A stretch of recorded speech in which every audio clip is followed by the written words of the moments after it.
This is CNC World, a new perspective.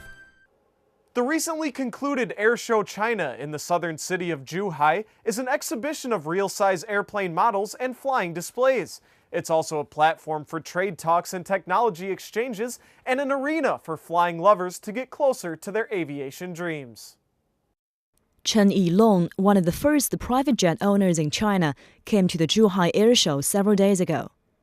He did not come to show his piloting skills. Rather, he came to see if there is progress being made in the aviation sector. The real estate tycoon from northwestern Shaanxi Province has 2 private jets, but he hasn't really enjoyed the thrill of flying.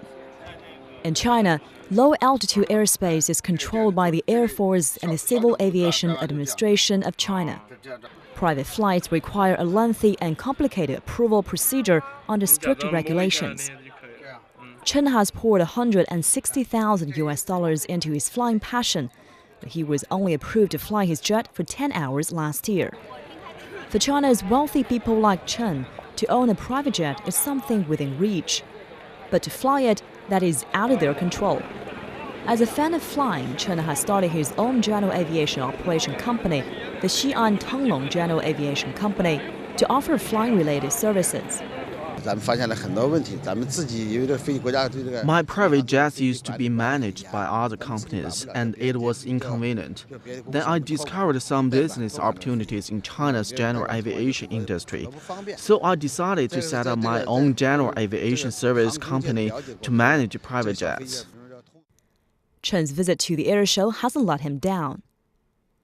The top aviation authorities released the roadmap for the opening up of the country's low-altitude airspace at the show. Senior aviation officials revealed progress toward the move, which will provide more freedom to the hungry aviation market. The new policy has streamlined the low-altitude flying approval procedure. The opening up of low-altitude airspace is highly conducive to the development of general aviation. So far, private flying has been confined to be a very limited area, so it's hard to fly to other places. The opening up will facilitate sector development and involve more interested people. When there are airlines, there will be profits, no pain, no gain. Starting next year, China will comprehensively push forward construction of communications and monitoring facilities in the field. It will gradually form a unified national low-altitude airspace management, operational and service system. The Airshow China has also brought exciting opportunities for female pilots. The country's aviation regulator, the Civil Aviation Administration of China, estimates 1,000 general aircraft will be delivered to China from 2011 to 2015. That is a fraction of the potential demand if the world's second-largest economy opens up its skies to ordinary citizens. In its national plan, China has pledged to promote the general aviation industry and reform the airspace management system to open up more airspace. This is badly needed not just by hobbyists, but also by commercial aviation companies. And that's why a general aviation company in Zhuhai started to train female pilots for commercial general aircraft. On Wednesday, FANG TIEJI, the company's president, presented a team of 16 female pilot trainees.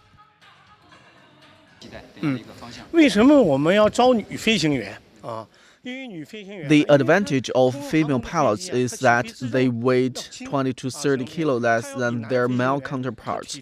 General aviation planes are usually smaller with limited loading capacity, so using female pilots may allow more stuff to be carried on the jet.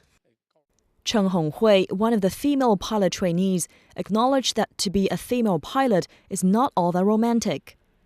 Expectations are high and competition is fierce. Some of them may never end up being a pilot if left behind. They are required to learn aeronautic theories like aerodynamics and to acquire hands-on flying experience before applying for a flying license. There are some challenges facing female pilots. On the one hand, you must have sound physical health and pass rigorous medical tests. On the other hand, theoretical knowledge and hands-on experience are also indispensable, and we need a lot of practice. Chen believes all arduous efforts will pay off, as China's burgeoning general aviation market heralds promising prospects for female pilots like her.